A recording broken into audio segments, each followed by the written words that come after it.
gente, começamos mais uma fase, agora o programa Bora Prosperar. E aí, a gente vai começar falando um pouquinho o que vai ser esse programa, o que vai ser esse momento, né? Eu sou a Patrícia Marins, filha da dona Edna Marins.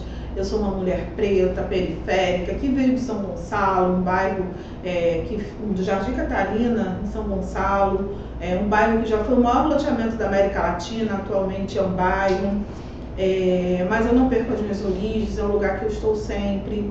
E o Bora Prosperar, ele nasceu da necessidade da gente dialogar, da gente estar junto e falar sobre prosperidade.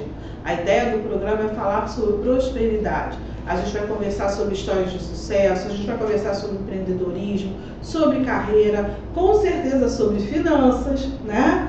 E por que eu criei isso? Porque dentro desse trabalho que eu venho fazendo, dentro desse meu estudo de finanças, eu percebi que ela não anda sozinha, né? Quando a gente fala de finanças, a gente fala de dinheiro. E dinheiro remete à prosperidade, mas nem sempre a gente consegue chegar nessa prosperidade de uma forma tão simples. A gente precisa estar trabalhando, a gente precisa às vezes estar empreendendo, a gente precisa entender sobre como fazer essa prosperidade chegar até a gente. Então a ideia é essa.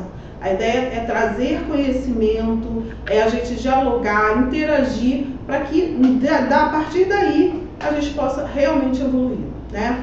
E como que eu cheguei nesse lugar, como que eu cheguei nesse caminho? Né? Eu tenho uma página, né, no Instagram, que é Mulheres Pretas Finanças, mas o Mulheres Pretas Finanças não surgiu do nada.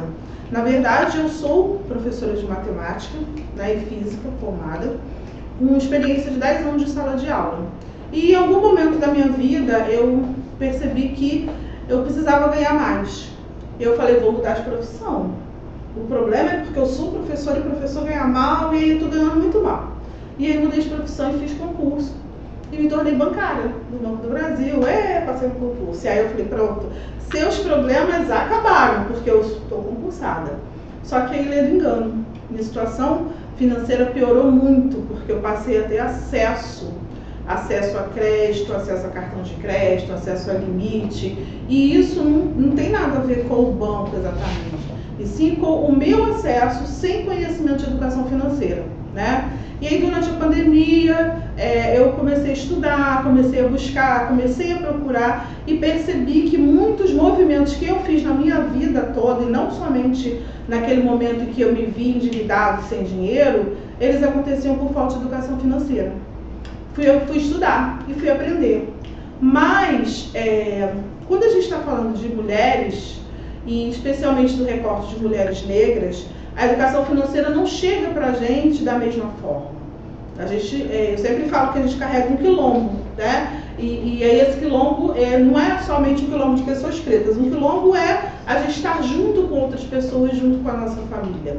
Muitas de nós, mulheres, fomos a primeira a entrar numa faculdade, primeiro a passar no concurso, primeiro a fazer uma pós-graduação, primeiro a isso, primeiro aquilo, primeiro andar de avião, primeiro qualquer coisa, né? Mas, para que a gente chegasse, outras pessoas abriram caminho, né? Eu digo que minha mãe lavou muito banheiro para que eu não precisasse lavar e pudesse estar aqui conversando com vocês hoje.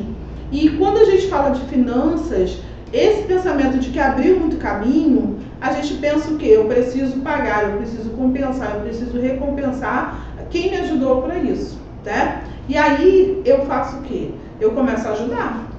Começo a comprar aqui, comprar ali, dar o cartão, fazer de um lado, fazer de outro, né? Quando eu digo a maioria das pessoas. E isso tem um custo, isso tem um preço. E esse preço pra gente também não é só da ajuda, é do querer consumir, do querer ter, do querer usar algo igual ao outro que o outro tem, né? Eu me lembro muito bem que quando eu ia ao shopping, eu comprava, voltava para casa cheia de bolsa. Eu fui daquela época que o shopping começou a surgir, começou a aparecer. Só que esse voltar para casa cheia de bolsa, depois a gente tem que pagar aquela conta.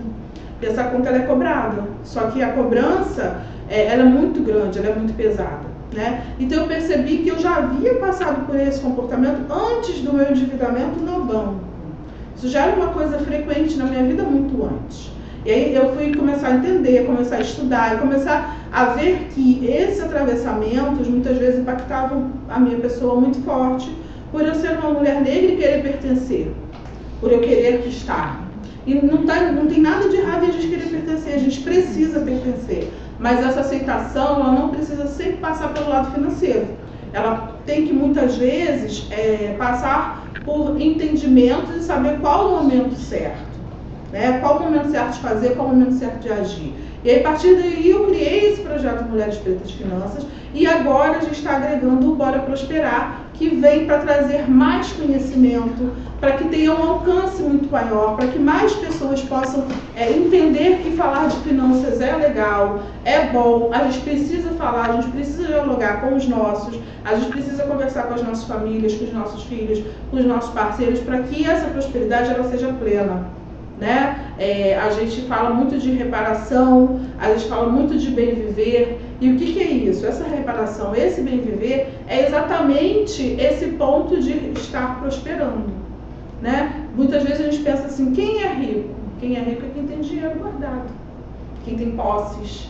E como que a gente faz para chegar nesse ponto? Como que eu, Patrícia, vou chegar nesse ponto? Como que eu, João, Maria, José, vou chegar nesse ponto? Através de conhecimento, através de acúmulo de patrimônio, através de começar a ter riquezas, né? Para que eu possa ir dando um passo e também deixando isso para os meus descendentes. Só que não é simples, é uma coisa que a gente precisa aprender a fazer e aí a gente precisa trazer isso para o campo real. Trazer para a realidade nossa, de pé no chão, de que eu nunca vou dizer não para uma pessoa que vem me pedir para pagar uma conta de gás. Eu vou falar, não vou dar porque eu vou tirar da minha reserva e não vou mexer na minha reserva. A gente está falando de pessoas que vieram de uma escassez e que entendem o que é ficar sem um gás, que entendem o que é ficar sem uma conta de luz. Então você não vai dizer não. Então, a partir do momento que você não vai dizer não, então como que eu vou fazer para que eu possa estar ajudando, né, as pessoas que estão dentro do meu círculo de amizade, do meu círculo familiar, sem que falte para mim? E sem que isso deixe de ser prosperidade. Uma coisa que eu percebi dentro desse trabalho, e eu fiz uma pesquisa com mulheres, especialmente com recortes de mulheres negras, é que, embora muitas delas tenham ascensão social por terem um salário melhor, por terem emprego melhor, por empreenderem em negócios que trazem recurso financeiro, elas não conseguiam fazer com que isso realmente virasse prosperidade. E é exatamente por quê? Pela divisão do dinheiro por quilombo, porque não sabe como fazer para que isso prospere, para que isso multiplique. Então, a partir desse ponto foi que eu criei o Bora Prosperar. E a gente está começando hoje. Eu estou muito emocionada, eu estou muito tensa, mas é para o lado positivo, porque é um passo a mais que eu estou dando dentro desse trabalho. Né? E eu me lembro que eu conto sempre essa história, que eu fiz uma promessa para mim quando eu iria completar 50 anos de idade, que eu não chegaria aos 50 anos de idade fazendo a mesma coisa que eu fazia. E hoje, 3 anos depois, eu posso dizer, eu estou com 53 anos e não faço a mesma coisa. E a partir dessa promessa, a gente já vai agora para novos combinados, novas promessas, agregando mais pessoas para esse movimento. Porque também não é um movimento que a gente faz sozinho, né? É um movimento que a gente cresce quando a gente traz pessoas para a gente. E a gente vai hoje prosperar e vamos começar. Bora, conto com vocês, vamos ouvir uma musiquinha e a gente volta. Alô, ouvintes da Rádio Tropical Web Brasil. O meu nome é Vanessa Navarro, eu sou advogada, eu vivo em Portugal e eu vim aqui oferecer para vocês os nossos serviços advocatícios. Nós trabalhamos ajudando investidores e empresários que queiram trazer a sua empresa para Portugal através do visto Gold. Essas pessoas podem fazer investimento em fundos e nós tratamos de todo o processo para a obtenção do visto Gold, inclusive para a sua família, esposa, filhos que queiram vir viver em Portugal, ou se não quiserem viver, que se quiserem apenas investir em Portugal, na compra de imóveis, na construção, restauração, remodelação de imóveis. O nosso escritório conta com parceria de empresas de engenharia, consultores imobiliários e toda a equipe necessária, inclusive pessoas intermediárias de crédito em bancos, pessoas que podem conseguir financiamento para vocês. Então nós tratamos de todo o processo. Contem conosco, inclusive para obter a nacionalidade portuguesa, tá? E sigam o nosso perfil no Instagram, LinkedIn e Facebook, VM Advocacia PT. Obrigada.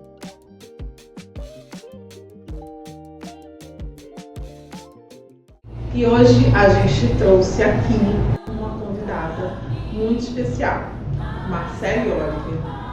Mas antes de falar da Marcele Oliver, eu queria explicar por que a Marcele Oliver. Quando eu criei Mulheres Pretas Finanças e quando eu comecei a interagir na rede social, eu segui a Marcele.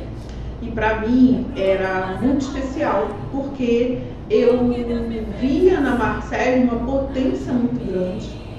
Me lembro que eu interagia, assim, eu comentava, até que teve um dia que ela comentou, e eu falei, meu Deus, ela comentou, maravilhosa, né? E aí a gente foi acompanhando, eu fui acompanhando a Marcele, todo o trabalho dela, e foi uma das pessoas que mais me motivaram a que esse trabalho continuasse e que fosse um trabalho bastante afrocentrado. Então eu não poderia deixar de começar o primeiro programa com a Marcele, né? E quem é a Marcele? É a nossa convidada maravilhosa. Ela é produtora cultural, ela é escritora, ela é palestrante, ativista, fundadora do Avança Negra e autora de livros, um que eu acho mais maravilhoso, que é o Tinha que Ser Preto. O restante eu vou deixar para ela apresentar. E a mãe da Faiza, da Ziza, as minhas bebês maravilhosas. Boa tarde, ouvintes. Estou muito feliz de estar nessa estreia maravilhosa com a minha irmã Patrícia, com esse movimento incrível e necessário que é o Mulheres Pretas Finanças. Eu costumo dizer que os nossos caminhos foram traçados na maternidade, porque a gente tinha que se encontrar. Eu estou muito feliz, então fiquem atentos nesse bate-papo que vai rolar agora, porque é o primeiro programa, é um quadro revolucionário, onde a Patrícia vai ensinar mulheres a terem educação financeira e de graça. Então fica aqui na Rádio Tropical Web, no Bora Prosperar. Que a gente vai longe. Achei. Mas eu queria conversar um pouquinho, Marcele, com você. E aí eu queria entender assim, eu sou seguidora, né, admiradora, conheci na rede social e depois com uma amizade que a gente descobriu que já existia de outras vidas.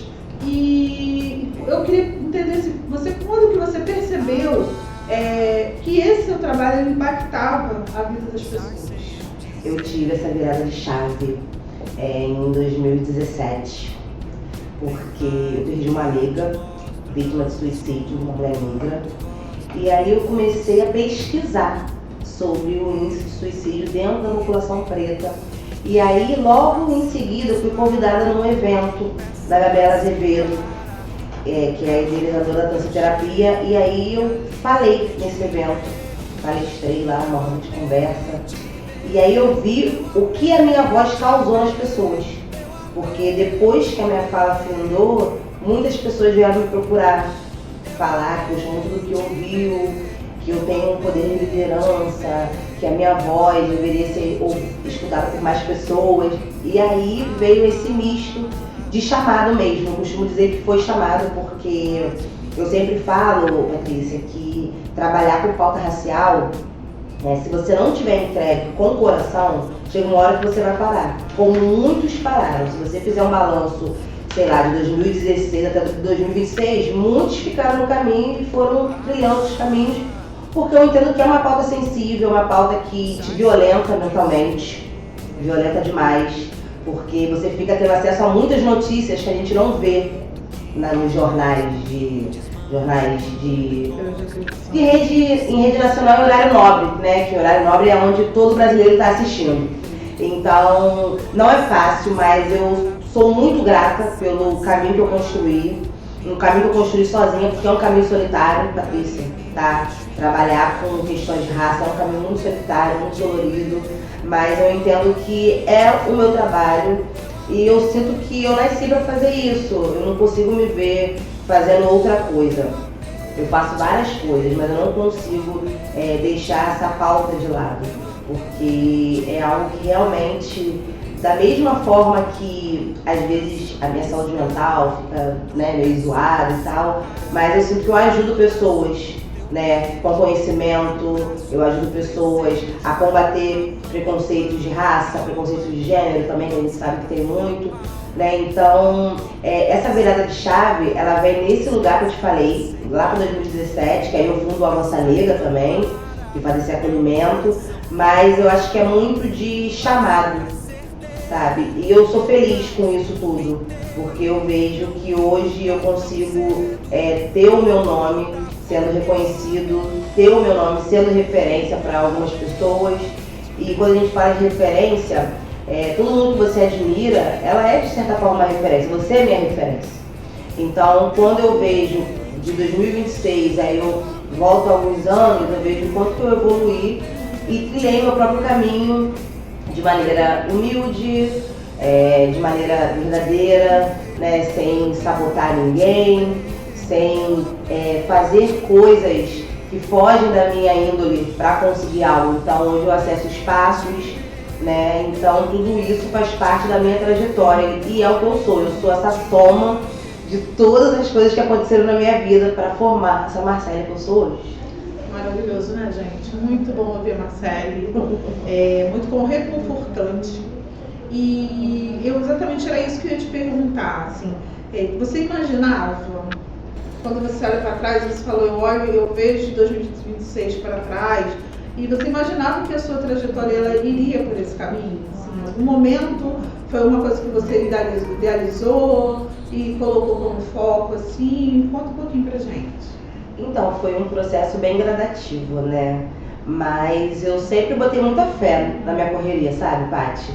Eu não consigo, falar, eu não sabia que eu ia conseguir. De certa forma não foi fácil, não é fácil, porque eu ainda tenho muitas coisas para conquistar, muitas coisas para fazer, mas conforme fui fazendo meu trabalho e ganhando notoriedade, conhecendo pessoas, né, o famoso network, eu fui crescendo. Então, de certa forma, eu não me imaginava porque eu não parava para pensar, eu apenas fazia e as coisas iam acontecendo, entendeu? Então, eu tô aqui hoje, 2026, eu não tô aqui pensando, cara, como é que eu vou estar em 2030? Não, eu vou fazendo as coisas vão acontecendo. Eu acho que funciona assim. Eu acho que é um pouco do que a gente ouve na música, né? Tô fazendo a minha parte, sim, um dia eu chego lá. Exatamente. Eu acho que é mais ou menos isso, né?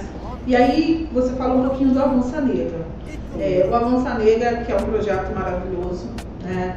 Que todo ano tem um evento no Dia da Mulher Negra Latino-Caribenha. Ele nasce dessa inquietação, porque eu acho que também tem um pouco de romantismo quando a gente fala de saúde mental. Ainda se romantiza muito isso, né? E aí, a partir, conta pra gente um pouquinho o que é o Avança Negra. Além desse evento, né, do Dia Internacional do Dia da Mulher Negra, porque o Avança Negra é muito mais do que isso, é um projeto muito maior. Conta um pouquinho pra gente. Então, o Avança ele surge no primeiro momento acolhendo mulheres vítimas de agressão. Agressões por cônjuges, agressões por filhos, mulheres que eram agredidas. E aí, a inauguração, né, a estreia, a gente reuniu num domingo na Pequena África e foi uma manhã toda de depoimento, chororô, aquela coisa. Eu falei, cara, é isso que eu quero fazer. Então a gente fazia mensalmente um encontro aos domingos, geralmente começava às 10 da manhã e até a noite. Às vezes a pessoa almoçava lá, jantava lá. E aí o Avança, junto com a minha consciência racial, ele foi evoluindo lado a lado comigo. Então o Avança ele começou a acolher homens negros também. É uma rede que no primeiro momento era uma rede de saúde mental. Porque a gente mapeava psicólogos negros e encaminhava essas vítimas para esses psicólogos negros. Então, o Avança hoje ele tem um mapeamento do Brasil todo de psicólogos. Então, se você tiver precisando de um psicólogo negro, pode mandar mensagem aqui na Rádio Tropical Web, no Instagram, que vão encaminhar você. Então, depois ele foi expandido, ele virou produtora. A gente tem o Festival de Benguela, que é no dia 25 de julho, que a gente comemora o Dia da Mulher Negra Latino-Americana Caribenha. A gente teve um evento também que é o Diálogos Diaspóricos. A gente teve na pandemia o toque de acolher, porque ninguém saía de casa. Então, às 20 horas a gente tinha uma reunião com várias mulheres, acompanhadas de psicólogos para estar conversando, né? Porque na pandemia ficou muito latente, né? O adoecimento mental em massa, né? E quem sofreu mais na pandemia foi a população periférica negra, gente, isso é inegável. Então, o Avança hoje é uma instituição de afroassistência jurídica. A gente trabalha com educação, a gente faz um projeto em favelas que leva a Lei 10.639 para crianças e adolescentes, uma educação continuada, onde a gente sabe que o nosso sistema educacional ainda tem essas falhas em relação à história afro-brasileira, à história afro-indígena. Então, o Avança, ele é esse lugar de acolhimento, ele é esse Instituto Preto que vai continuar fazendo, porque enquanto eu tiver saúde, o Avança vai existir. E a gente é isso, a gente é quilombo, a gente é coletividade, e é isso, vamos embora. Perfeito, gente. E o legal é o quê? Na pandemia, a Marcele se tornou mãe, né? Da Faiza. E eu acho que veio um pouco também, né? O Avança acabou indo um pouco para esse caminho também. Sim. Do acolhimento das mães, do acolhimento das dores, né? E da gente enquanto mãe, porque a gente tem dores. Né? O toque de acolher era para mãe. Exatamente, sem o romantismo de falar assim, não, é sempre tudo lindo, tudo perfeito e maravilhoso, que a gente não sabe a gente sabe que não é. Principalmente numa pandemia, né? Gestar um filho na pandemia foi uma situação muito complicada, né? Mas que você tirou de letra. Tirei. Conta um pouquinho pra gente como é que foi essa chegada ali desse bebê na pandemia, com todas as questões que a gente tinha. Foi complicado, mas como eu realmente respeitei a pandemia, eu fiquei realmente dentro de casa. E aí eu já ficava por conta dos meus avós, e aí eu engravidei, foi mais um plus para eu não sair de casa. Mas como eu engravidei já em junho de 2021, já estava naquela fase menos pior, mas eu usava máscara, fazia tudo. Mas foi bem punk, porque eu estava com a saúde mental tentando me recuperar, né, do que foi o baque da pandemia, né, porque o financeiro meu sofreu muito também na pandemia, eu tive que me reinventar de várias formas. Mas, entre outras histórias, Paty, que eu escutei, eu não tenho do que reclamar da minha em relação à gravidez na pandemia. Eu estava com meu companheiro, eu estava com a minha família. Mas gravidez não é fácil até sem pandemia, né? Vamos combinar, né? Mas foi diferente, porque eu não passeei tanto, né, como eu gostaria. Por mais que eu saísse de casa com máscara, a gente fica com medo, né, de ter alguma coisa com o bebê entorar álcool toda hora. Até hoje eu tenho neura com álcool, porque tudo é álcool, mas deu tudo certo. Sim. E chegou essa bebê maravilhosa, né? E aí uma coisa que você falou aí, Marcele, que a sua situação financeira ficou abalada na pandemia, como de muitas pessoas. E aí a gente está aqui falando de prosperidade, né? Parece um pouco utópico falar sobre isso, mas na verdade não é. É necessário. E sempre quando eu falo sobre isso, eu sempre gosto de falar que nós somos descendentes de Israel. A gente nós fomos empobrecidos, né? O 13 de maio foi o ponto final, ou inicial, vamos dizer assim, desse empobrecimento da população negra. Então, o que eu queria te perguntar? A população preta, ela vive ainda sobrevivendo, né? A gente sobrevive. E como que você enxerga assim que a gente poderia trazer prosperidade para a nossa população? Um dos caminhos que você de repente enxerga aí, que é um caminho de prosperidade real, não romantizando a palavra. Na verdade, é uma pergunta bem difícil, mas eu acredito que um dos caminhos começa na educação. Porque quando você escuta uma história de pobreza, você já cresce com aquilo introjetado dentro de você, entendendo que o dinheiro não foi feito para você. Quando você escuta na sua sala de aula que a sua história se resume a chibatada, a tronco, a escravidão, a violência, a submissão, você realmente cresce sem uma mentalidade de prosperar, porque aquilo ali você concretiza que aquilo foi feito para você. E o tempo todo você tem gatilhos, você tem microagressões diárias que vai reforçar que aquele lugar de pobreza é para você. Você liga a televisão, quem são as empregadas, quem são os moradores de rua, a população de rua a gente sabe que é majoritariamente negra, isso é indiscutível, né? De homens, tá? É importante dizer, tá? Que são homens negros que estão na rua. Então, eu acho que o caminho é a educação. Esse trabalho que você faz é uma revolução, porque eu nunca pensei em ter informações de educação financeira, gente. Sabe? E hoje tem uma mulher preta falando de educação financeira. Uma mulher preta que, vista socialmente no Brasil, é a empregada serviçal, a submissa. O corpo hipersexualizado, pro samba, pro sexo, para entretenimento, mas não para ensinar mulheres a prosperar, não para educar financeiramente mulheres e uma sociedade inteira, porque o conhecimento ele é compartilhado. Então, o que você faz, Paty, você vai ensinar uma mulher e essa mulher vai passar esse conhecimento para outras pessoas. Então, eu acho que o caminho é ter esse conhecimento, é conhecer a sua verdadeira história, porque se você for estudar a verdadeira história preta, você vai ver que a gente veio de um lugar próspero. Né? A gente tem Mansa Musa, que foi o homem mais rico do mundo. Então a escravidão, ela simplesmente ela é uma vírgula da nossa história. E essa vírgula se tornou o ponto final por conta de uma história que é apagada, que é escondida por trás dos tapetes dentro da educação brasileira. Então as crianças pretas elas não crescem querendo ficar ricas. Elas crescem olhando ao redor delas, não desmerecendo nenhuma profissão, mas eu tenho um aluninho que o sonho dele era ser motorista de Uber, porque era o máximo que ele pensava, porque o pai dele era.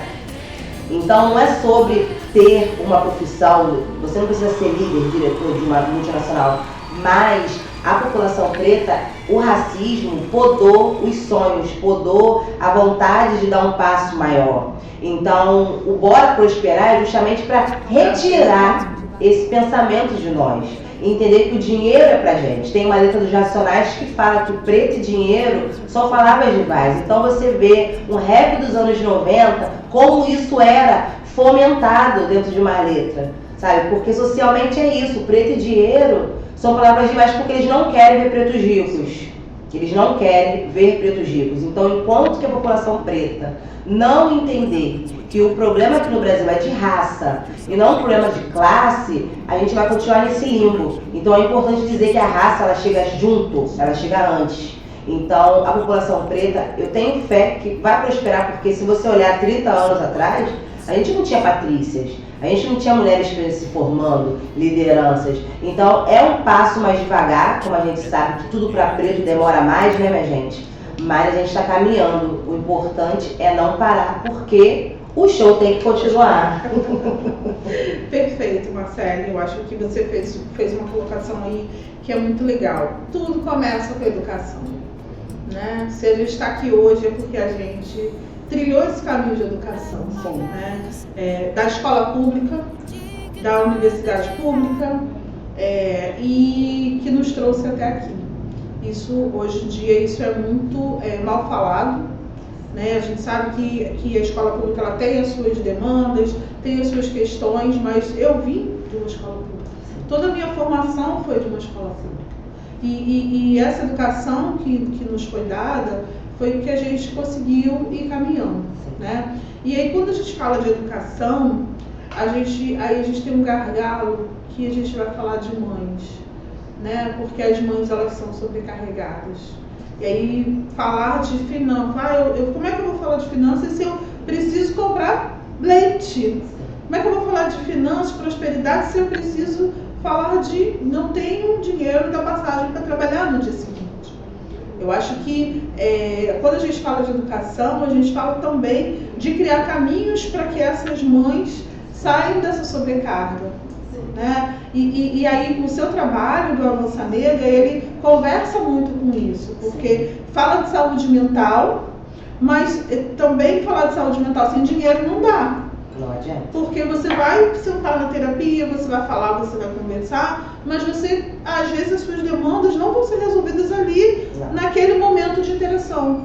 Porque tem a questão financeira, né? E aí, o Avança Negra, ele traz um pouco disso também, né? Ele traz esse entendimento de que eu preciso voltar à base, que eu preciso estudar, que eu preciso entender, para eu entender que eu preciso de prosperidade. Porque, como você falou, você tem um aluno que o sonho dele é ser motorista de Uber. Não tem problema nenhum. Se ele quer, ele pode ser. Ele pode ser o que ele quiser. Mas esse não pode ser o ponto final da história dele. Pode ser o limite dele. Exatamente. Exatamente. Esse é o problema, exatamente, né? Porque a gente vê histórias de pessoas que trabalharam, se aposentaram e depois foram dirigir um táxi, dirigir um Uber, para ter completar renda ou para voltar para a atividade. Sim. Como que você, dentro do Avança Negra, dentro desse trabalho que você faz, vê esse momento da educação que a gente está vivendo hoje no Brasil? Então, no Avança, né, uma das pautas é a maternidade preta, isso antes de eu ser mãe. Era uma pauta que eu sempre defendi. Então, essas mães, elas vinham até o Avança procurando ajuda e eu encaminhava para cursos de artesanato. Tinha uma que, Marcela, eu estou fazendo um bolo de pote, você me coloca no seu evento? E aí eu comecei a fazer feira por isso, porque a primeira feira que eu fiz foi com várias mães solos, na CUFA de Madureira, e eram mães solos vendendo sanduíche natural, brigadeiro, cavaco, enfim, muitas, e tinha bolsas também, bolsa de crochê. Então foi aquele momento que eu vi, cara, a gente precisa fazer alguma coisa. E a educação, né, Pátia, aqui no Brasil, ela é uma educação que não é democrática, né? Nem todo mundo acessa uma boa educação, sabe? E eu não estou me referindo nem a colégio público particular não, porque tem colégios privados que também pecam pra caramba. Sim. Isso aí é indiferente. Mas eu acho que tem um descaso, porque o Brasil, ele olha para a educação e fala, tá bom, deixa assim, porque mantém, né, a elite, mantém os pretos no lugar onde eles querem estar, os pobres nos lugares onde eles acham que tem que estar, porque para que aquele pobre quer fazer um curso, sabe, um curso plus, né, para dar um up no currículo dele? Não, deixa ele lá. Por que aquela empregada doméstica, desculpa, porque eu não gosto de falar esse termo doméstico, tá? Aquela funcionária do lar, né? Por que ela precisa fazer um curso? Não, tá bom ali, servindo a patroa dela, porque ela é da família. Então essas mulheres, elas não vivem para elas. Elas passam a vida toda servindo outras mulheres, geralmente. Então, a educação, ela ainda faz falta na vida de muitas pessoas, sabe? E é muito triste, porque eu, enquanto educadora, né, às vezes eu falo coisas tão óbvias que eu pergunto, na escola não te ensinaram isso? Aí fala, não, tia. Então aí que eu vejo aquele choque de realidade, ainda mais dentro de favela e favelas de Zona Norte, porque tem essa diferença também da favela, né? Uma favela da Zona Sul não é igual a uma favela da Zona Norte. Um Vidigal não é igual ao Jacaré, um Vidigal não é igual a Nova Holanda, ainda tem isso. Então existe também, acho muito engraçado, dentro da favela, existe um classismo, tá? Dentro da favela, entre os favelados que moram numa parte melhor, sabe? Lá onde eu trabalhava no Manguinhos era rivalidade. Não, ele é do Jacaré, eu sou do Manguinhos, eu sou do Parque do Manguinhos, porque era uma área que era menos pior. Então você entende que eles ainda não entenderam que eles estão no mesmo barco. Então o próprio capitalismo, ele faz essa separação entre o pobre preto favelado, de achar que ele está numa situação melhor e não é. Então eu tenho fé na educação, porque está vindo uma geração nova, consciente. Então a minha filha, ela vai poder ter acesso a informações que eu não tive na minha época e em colégio particular, tá? Então a educação do Brasil hoje, ela tá menos pior do que há 20 anos, mas ainda tem muita coisa para melhorar, gente. É verdade. E uma coisa que você falou, que eu acho que é muito importante, você falou, quando eu faço os eventos, quando eu faço, né, os eventos, eu trago, faço feiras de empreendedores. E isso é uma crítica que eu percebo que existe muito. O poder público, ele chega na comunidade com uma estrutura pronta. Ele fala, isso aqui vai ser perfeito para vocês. É um curso de culinária, é um curso de manicure, são coisas que teoricamente são rápidas para a pessoa se recolocar no mercado de trabalho ou para ter renda, mas está tudo bem, tá? A crítica não é essa, mas eu percebo que falta o apoio depois, porque eles vão lá, dão um curso e falam agora é com vocês, e não tem esse acompanhamento, né? E a gente sabe que a maioria das pessoas empreendedoras são mulheres negras, mas elas começam a empreender e não tem um acompanhamento para que elas possam alcançar mais um degrau, né? Ela continua na base, tem muito a história de que todo mundo pode ser empresário e você coloca lá que você não, que vamos todo mundo sair do CLT, vamos todo mundo empreender, porque todo mundo vai conseguir. E a gente sabe, exatamente, e eu percebo que esse discurso, e eu queria entender se você concorda comigo, ele também é um pouco para tirar a pessoa da educação. Porque se você já é empreendedor e você já está com o seu negócio, eu não preciso mais estudar. Para que eu vou voltar para um banco? Por que eu vou para um banco de faculdade? Para que eu vou fazer um curso? Por que eu vou me especializar? Eu já sou. E aí fica naquele pensamento de que eu já sou. Sim. Quem já é não precisa ser. Não precisa buscar. Exatamente, já alcancei. E aí quando você fala que a educação ela vai. É um caminho, eu entendo que acho que ainda é o melhor caminho, a não ser que a gente ganhe um prêmio que nos deixe milionário, mas isso são para poucos, né? E nem sempre para pretos, fica essa ideia de que não precisa mais. Né? Você percebe isso também? Isso é uma coisa que te incomoda um pouco também? Me incomoda, e é um discurso extremamente perigoso, porque eu não sei em que momento o Brasil tomou horror de CLT. Eu não sei quando que isso aconteceu. Por quê? A pessoa abre a rede social, porque eu culpo muito a rede social, tá? Porque o carinha olha lá o Instagram do microempresário numa mansão maravilhosa, num carro alugado caríssimo, viajando de lanche, e aquele cara que tá na faculdade, acordando 4 horas da manhã, olha para aquele cara do Instagram e fala, cara, o que eu tô fazendo aqui? Porque esse cara não fez faculdade, eu quero ser igual a esse cara. E é um discurso covarde. Porque enquanto que esse discurso chega na favela, a playboyzada está estudando nas suas faculdades, herdando empresas, liderando grupos. E o pobre está ali querendo ser influenciador, coach e outros derivados por conta de uma rede social. E é um discurso perigoso porque isso, gente, que está acontecendo agora em rede social é uma fase, o mundo não vai ser só isso. Então vai ter uma hora que vai se sucatear e a galera vai ficar para trás. Sabe, não tem mão de obra no mercado. Você pega um menino de 20, 22 anos, ele não tem formação. E aí tá voltando, pessoas de 40 e pouco, 40 a mais, todo mundo trabalhando, porque ninguém mais quer pegar um transporte público, ninguém mais quer botar um currículo, Patrícia. Então, pegaram essa fobia de CLT por conta desse discurso furado, que não precisa estudar, até porque quando você faz uma faculdade e quando você busca conhecimento em algum curso, não é só sobre ter dinheiro.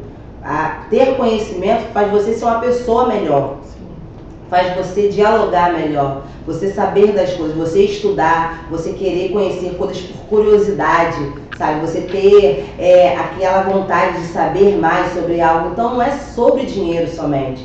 Então moldaram essa sociedade acreditando que você vai fazer faculdade somente para ganhar dinheiro. E não é só isso, porque a gente tem outros caminhos para ganhar dinheiro, né? Então não é só sobre dinheiro. E tem escolas que já colocam na grade agora, que você vai ter uma matéria de empreendedorismo, sabe? Já eliminando do cara fazer um vestibular, fazer uma faculdade. Então, é muito perigoso. É um discurso muito perigoso. Você que está ouvindo aqui a gente na Rádio Tropical Web, por favor, repensem. Quer ser microempresário? Quer ser empreendedor? Ok, mas não deixe de estudar. Vai estudar, exatamente. Isso é uma ideia do colonizador. Sim. Né? Porque porque quem manda, quem pode obedece, quem tem juízo, como diz o ditado. E quem pode é quem tem o estudo, quem tem o conhecimento. E o conhecimento, ele vem dos bancos, vem do aprendizado, vem da sala de aula. E você falou uma coisa que eu achei muito importante. Esse momento, esse boom da rede social vai passar. E já existe um sucateamento. Já está. Né? Já tem influenciador já voltando pro CLT. Exatamente. E tem mais uma questão. O cara que diz que é empreendedor, e a gente vê isso, a fatura 2 milhões de empreendedores, isso não existe. Porque ele já passou de categoria, já está lá na fase de empresário, né? E muitas vezes ele tem uma equipe, e ele pode ter falado do discurso de que eu não fiz faculdade, mas quem faz o meu texto fez. Quem faz a minha programação fez. Quem roda o meu aplicativo fez. Então, assim, essa mão de obra que é dita que não existe, na verdade ela continua existindo. Né? E aí a gente vê esse caminho que não é seguido e que a gente às vezes quer colocar na cabeça dos jovens, das pessoas mais velhas. A gente tem uma longevidade que está chegando aí. Né? A tendência da população é envelhecer e viver mais. Sim. E como que a gente vai viver?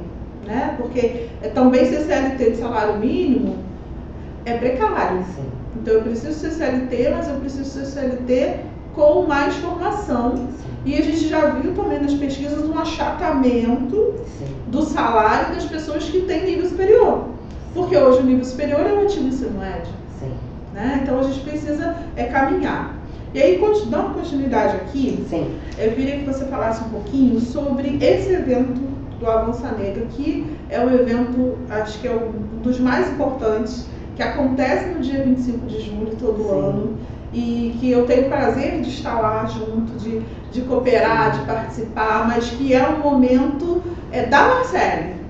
É um evento da Marcele, que todo mundo sabe que dia 25 de julho vai estar com a Marcele organizando ali esse evento maravilhoso. E eu queria que você contasse um pouquinho pra gente o que é essa culminância, o que é esse dia do Avança Negra. Então, desde que eu fundei o Avança, eu sempre fiz uma comemoração no dia 25 de julho. Nós já fizemos um evento na Lona de Guadalupe, nós já fizemos na Pequena África, mas aí em 2023 a gente faz o Festival de Benguela, primeira edição no Mucabe. Nós já fizemos 3 edições no Mucabe e, se tudo der certo, em 2026 teremos mais um Festival de Benguela, que é para celebrar a vida de Teresa de Benguela e a vida de mulheres negras latino-americanas e caribenhas. Então é um dia todo de programação, com vários painéis, com atrações artísticas, feiras de afroempreendedorismo, culinária. Então é um dia que realmente é o meu xodó, o Festival de Benguela, que é um evento do Instituto Avança Negra, produzido por mim e por uma equipe, porque eu não ando só. Então ele tem essa importância, é um festival que já tem nome, as pessoas esperam, perguntam, esse ano vai ter, esse ano vai ter. Então estou trabalhando para dar tudo certo, para a gente realizar mais um ano de festival, porque é uma data muito importante, muito simbólica, e é uma data de celebração, mas também de reflexão, porque a gente tem que sempre lembrar que mulheres negras são as que mais morrem nesse país. Então, ter mulheres negras vivas celebrando o dia de Teresa de Benguela é extremamente importante. Para além de entretenimento, é um ato político. E eu sou essa pessoa política do entretenimento, né, gente? Marcele, entretenimento puro. Isso é verdade. Ah, eu sou, gente, eu sou. Que diga ao senhor de Campo Grande. Quem não sabe o que é isso, corre lá no perfil ela vai mesma, descobrir. Ela mesma. Que vai descobrir. E aí, aqui a gente está, né, falando sobre prosperidade, sobre bora prosperar. Sim. E aí, quando a gente fala de prosperidade, de bem viver, eu queria que você dissesse o que você hoje entende como diversão. E se você consegue ter essa leveza e ter esse momento de diversão sem culpa.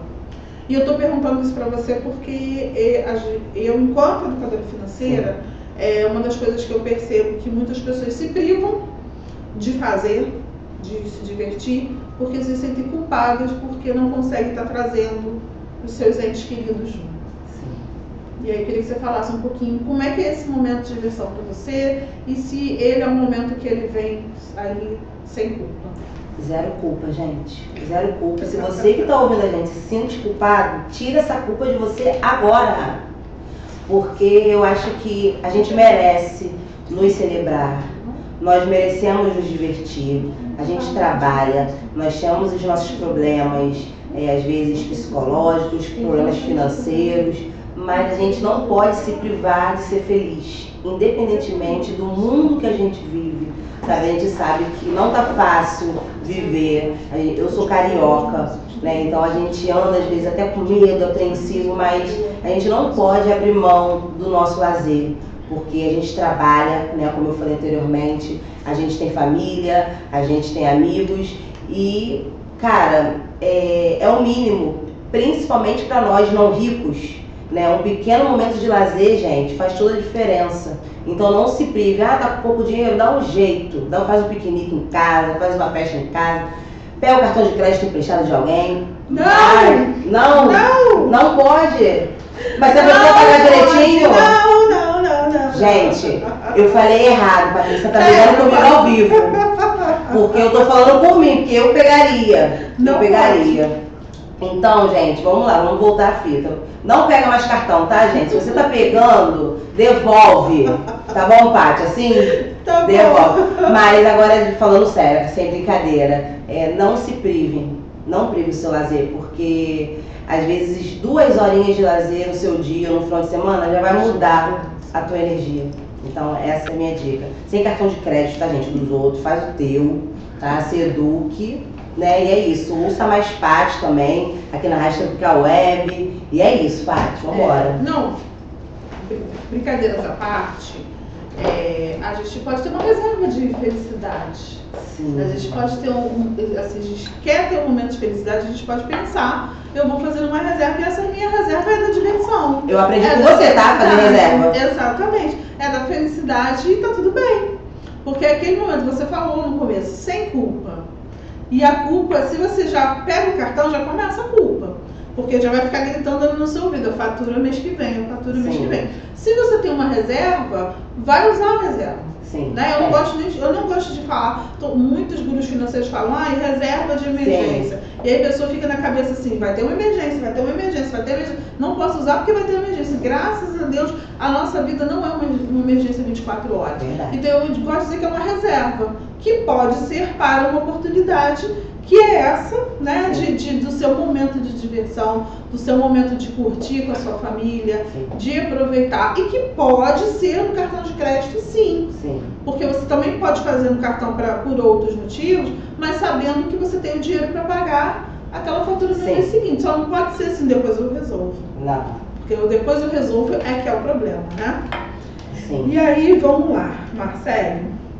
Eu queria que você falasse um pouquinho. Estava vendo um momento agora, né, um pouco de maternidade, né, na segunda maternidade, uma licença maternidade um pouquinho que está segurando você um pouco mais em casa. Sim. Mas, mesmo assim, o que faz você hoje se sentir viva? O que hoje a Marcele hoje fala assim, eu me sinto viva quando eu faço isso. O que é esse momento? Eu me sinto viva quando eu tô fazendo isso aqui que eu tô fazendo agora, falando pra pessoa, eu sou comunicadora. Então, toda vez que eu recebo um convite para falar, é um local que realmente eu me sinto muito viva, é um momento só meu. Hoje eu não trouxe minhas filhas, eu consegui, meu marido ficou. Então, o que me faz me sentir viva é falar, dar uma palestra, dar uma aula, tá numa roda de conversa, tá entre minhas irmãs, trocando uma ideia, sabe? Falando sobre a vida, né? Então, o que me sente viva é ter um momento só meu, porque quando a gente vira mãe, momentos só nossos é raro, gente. É raro. Então, não que eu não me sinta viva com as minhas filhas, obviamente, mas a Marcele mulher, que tá aqui falando com vocês hoje, né, está muito viva porque ela está aqui falando numa rádio, falando sobre um pouco da minha trajetória, num programa extremamente importante. Então isso faz parte da minha vida, isso é como respirar. E quando eu estava parada, sem falar, no momento que minha filha estava muito pequenininha e tudo mais, eu já estava, ai meu Deus, eu quero ir para algum lugar, tô com saudade de palestrar, de falar com alguém. Então, eu me sinto viva falando para pessoas. É assim que eu me sinto viva. Ah, que maravilha. E aí, dentro dessa vivência, né, o apoio, eu acho que faz toda a diferença. Né? Porque para a gente se sentir viva, a gente também precisa de apoio. A gente também precisa de pessoas que estejam do nosso lado. Né? Você falou, não trouxe minhas filhas, porque neste momento elas estão com o pai, porque elas são pequenininhas. Eu também não trouxe meu filho, porque ele já é adulto, então ele já anda mais sozinho, embora você sabe que ele gosta de estar comigo. Sim. Mas você acredita na importância das pessoas construírem juntas? Acredito. Fala um pouco. Eu acredito na coletividade. Eu acredito que todo passo, principalmente de pessoas negras, ele não dá sozinho, sabe? As pessoas, a gente não vai ter um progresso enquanto que a mentalidade individualista ainda prevalecer. A gente está vendo aí muitas pessoas, né? Vou citar até a Cida Bento, que é a autora do livro Pacto da Branquitude, né?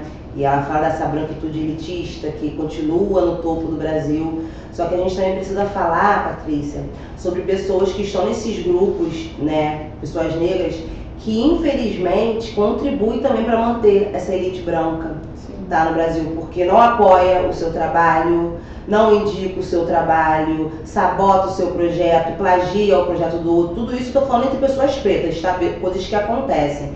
Então, eu acho que o racismo ele foi tão cruel que fez pessoas pretas brigarem por migalhas, porque a gente não tem quase nada e o pouco espaço que a gente tem, ao invés de a gente se unir, a gente sabe que existem os tokens, né, que eles escolhem um ou dois, então eles veem o outro preto como concorrente, muitas das vezes.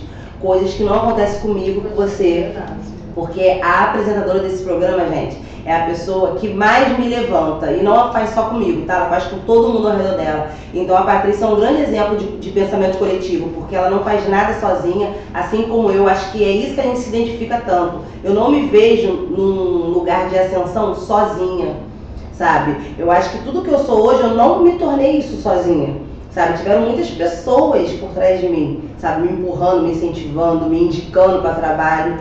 Então a coletividade, ela é a palavra-chave, sabe? Esse quilombo. Mas infelizmente a gente tem uma colonização muito vigente ainda, né? Uma colonização moderna. Então a mente de muita galera ainda está presa naquela questão que eu vou pro topo e você vai ficar embaixo.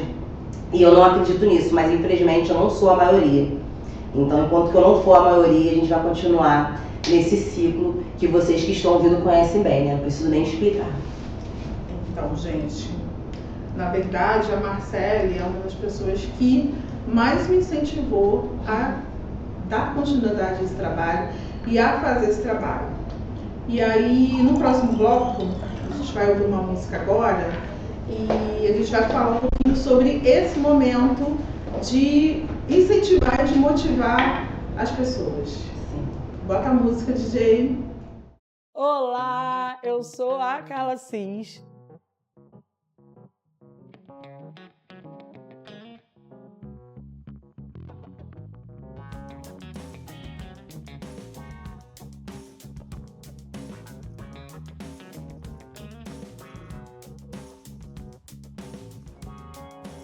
A responsável empreendedora por esse espaço, que aparentemente está começando agora, mas eu já comecei essa profissão há algum tempo atrás, alguns anos atrás, na verdade, quando eu desisti da minha profissão de enfermagem, de gestora ambiental, e comecei a empreender na estética, fazendo atendimento em domicílios, e comecei com um espaço depois pequenininho, quando entrou a pandemia, logo depois um pouquinho maior, e hoje eu estou nesse espaço oferecendo vários outros serviços.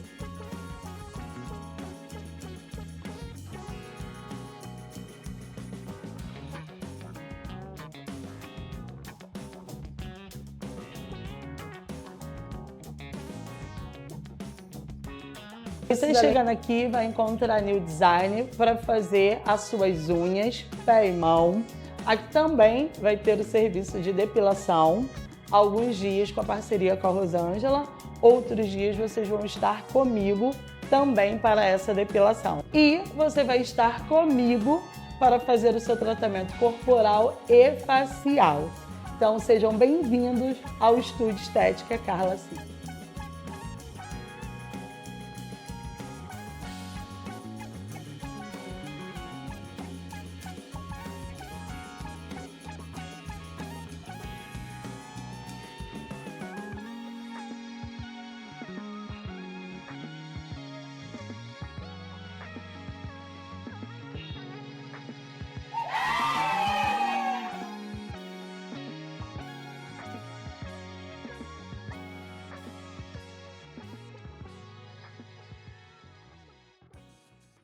E aí a gente está aqui falando exatamente sobre a Marcele ter visto, né? Potenciando o meu trabalho. Por conta da Marcele, eu recebi minha primeira moção na Câmara de Vereadores do Rio de Janeiro, através do projeto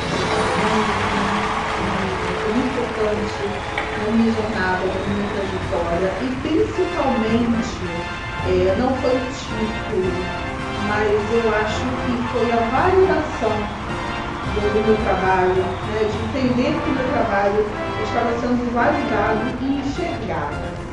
Né? E aí, quando a gente fala disso, eu queria que você falasse um pouquinho, Marcele, agora nesse bloco, sobre como que você dobrar consegue, o teu time de vendas em que momento por que você menos consegue da perceber metade potência do custo de um no estágio. trabalho das outras pessoas. É mais ou Porque eu sei menos que você isso não fez isso o só que eu comigo. vou te mostrar Eu sei aqui que isso é nesse uma vídeo. característica, Parece uma mentira, mas não. qualidade Isso é que você possível tem de graças conseguir ao enxergar e achar pérolas no meio de tantas pedras.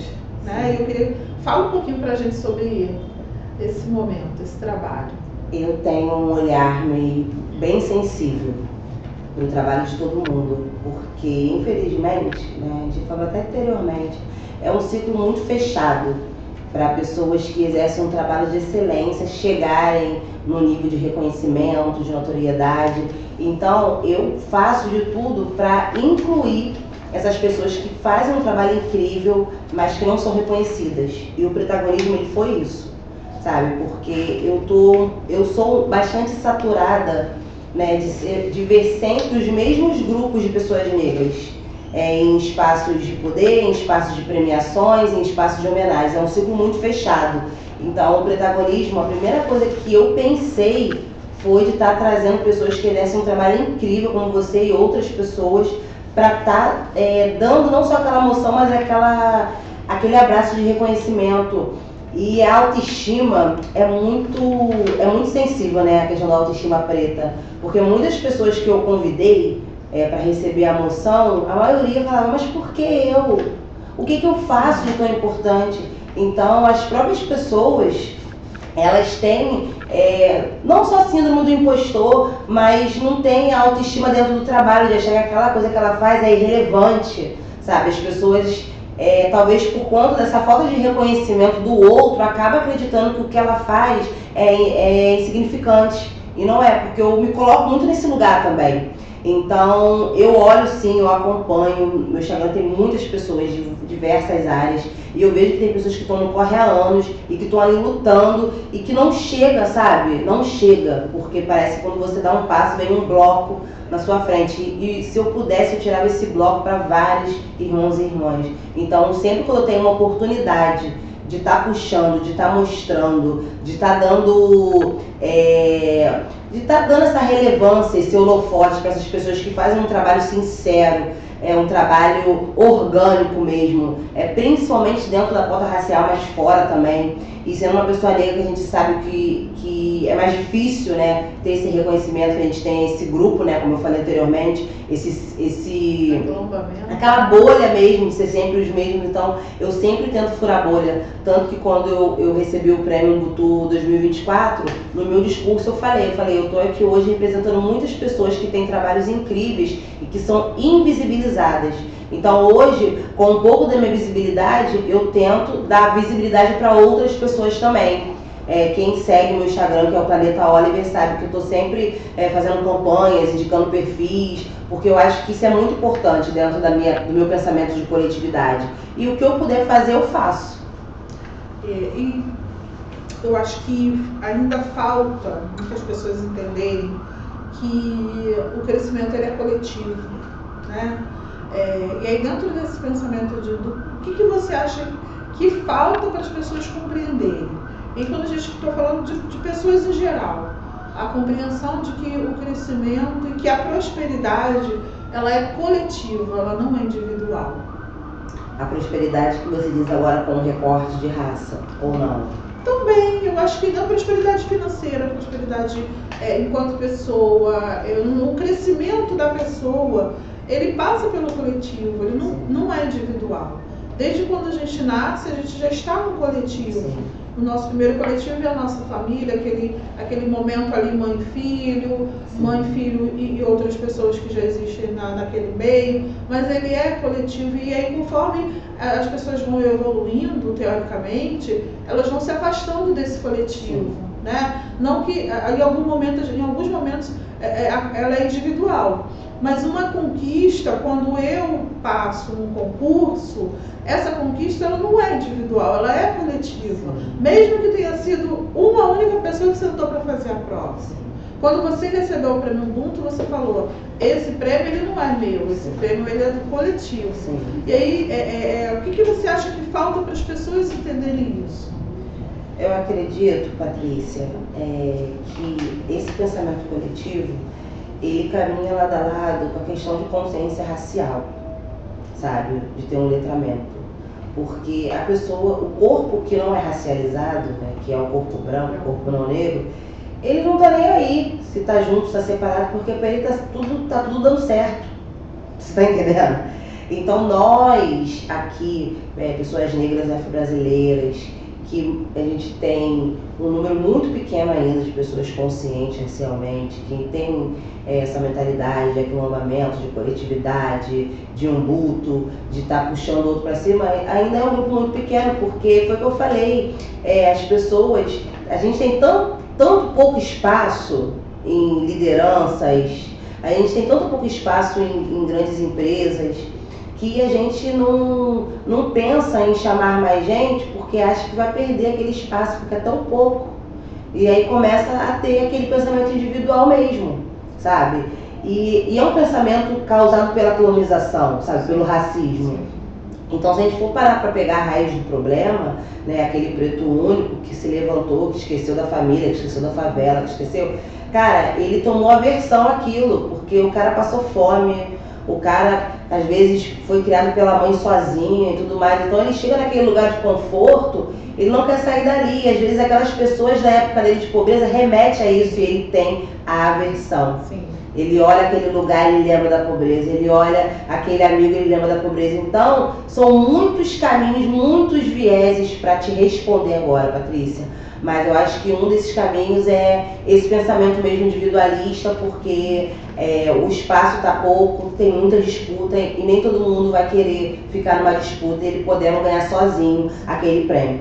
Eu acho que é isso. Posso até estar equivocada, a minha verdade não é uma verdade absoluta, como eu costumo dizer, mas é a partir da minha percepção, do que eu vejo, do que eu escuto. Um ponto aí é que quando ele sai do coletivo, mas ele não sai do racismo, porque ele continua sofrendo racismo, mesmo ele saindo daquele meio e aí ele às vezes está sozinho, porque ele não tem um coletivo para ali acalentar aquela dor, e aí falta aquele letramento para poder já fazer um constrangimento pedagógico com o racista, né, que vem exatamente desse coletivo. Mas a gente está aqui, né? A gente está fazendo esse bate-papo exatamente para que as vozes sejam ampliadas, né? Para que mais pessoas escutem sobre isso e que a gente possa cada vez mais ter aliados nessa pauta, para que a gente possa lutar. Eu boto fé na próxima geração. Eu também. E estamos chegando ao fim. Não! Que pena do nosso programa. Mas eu queria, Marcele, que você dissesse assim, qual o legado que você quer deixar para essa próxima geração que está vindo aí das suas bebês, dessa geração que já está aí, que é a do João Gabriel, e que sonho que você ainda quer construir? Conta um pouquinho pra gente. Eu quero deixar um legado de orgulho, um legado de prosperidade, não só financeira, mas prosperidade espiritual, sabe? Quero deixar um legado de boas memórias, um legado de luta, tá? Um legado de luta, porque se a próxima geração, né, que está chegando aí da minha filha, das minhas filhas, do seu filho, que vai vir com uma outra cabeça, né, olhando o mundo com um olhar muito mais crítico, né, porque isso é importante, olhar crítico. Então, quando eu não estiver mais aqui nesse plano, eu quero ser lembrada com tudo que eu construí e que as minhas filhas também se lembrem de mim, da pessoa que eu fui, das vidas que eu transformei e que eu ainda transformarei muito mais, né, porque eu boto fé no meu trampo. Eu sou a minha maior apoiadora. Eu sempre falo, Patrícia, pra gente parar também de esperar muito apoio, sabe? Sim. Tem que fazer. Sim. Tem que fazer. Não espera apoio, gente, porque ninguém vai apoiar o seu sonho além de você. Então, meu legado é esse, meu legado de luta, de orgulho, de autoestima, de orgulho da nossa história, de principalmente amar ser preto, porque é muito difícil você falar com uma criança e você mandar uma criança e explicar que é bom ser preto para uma criança, principalmente de favela, porque as crianças não querem ser pretas, elas são marrom, elas são beges, mas quando você fala que é preta, as crianças ficam espantadas, porque nem dentro de casa essas crianças são ensinadas que são pessoas negras. Então, que essa geração tenha muito orgulho do seu cabelo, dos seus traços, da sua história, e que venha uma geração com autoestima elevada, com menos problemas de saúde mental, né? E prósperos, né, Patrícia? Sim, com certeza. E aí, pra gente finalizar, o que você definiria em uma única palavra o que é ser próspero? Ser próspero, em uma única palavra, eu acho que... Calma, eu sei que é difícil, pode pensar um pouquinho. Não, eu tô pensando aqui, mas espera aí. Ser próspero, hoje, se baseando na minha vida, hoje ser próspero é ter uma paz. Eu acho que a prosperidade te dá paz. E foi como eu falei, a prosperidade não só financeira, mas a prosperidade espiritual, sabe? Ter saúde mental, geladeira cheia, boletos pagos. E isso te dá paz, porque não ter o dinheiro, ele domina a gente fica sem paz, né? Faz a gente perder o sono. A gente fica sem paz. Então a prosperidade e a paz, gente, caminham lado a lado, tá, ouvintes? E, finalizando, como eu falei, né, já falei várias vezes aqui, Marcele foi uma pessoa que abriu caminhos, enxergou potência, tá junto o tempo todo. E eu queria te fazer um convite. Ai, meu Deus. Um convite especial. E aí eu queria convidar você para ser co-apresentadora desse programa, para estar comigo aqui em alguns momentos. Eu sei que ainda não é uma fase muito simples para você, Alcione, vir lá de Campo Grande, mas eu gostaria muito que esse programa fosse dividido, né? Que a gente fizesse ele junto em alguns momentos, que você fosse co-apresentadora, que você pudesse trazer os convidados que você quisesse, convidar quem você quisesse, porque eu acredito muito no coletivo, eu acredito muito no seu trabalho, na sua fala, e eu não poderia deixar de ter esse momento com você. Você aceita? Gente, sim, né? Ao vivo. Então vocês vão ter que me aturar mais aqui na Rádio Tropical Web Brasil, gente. É isso. Então, bora prosperar com Patrícia Marins e Marcele Oliver, toda quinta-feira de 5 às 6 da tarde. E para encerrar, a gente vai encerrar com uma música que eu gosto muito e que eu acho que representa muito esse momento que a gente está vivendo agora. Gente, muito obrigada. Furamos a bolha mais uma vez. Passamos por esse primeiro momento de nervoso, que a cara tá boa, a cara tá ótima, mas por dentro tá tudo tremendo. E a gente conseguiu e bora prosperar, porque semana que vem a gente está aqui de novo. Axé.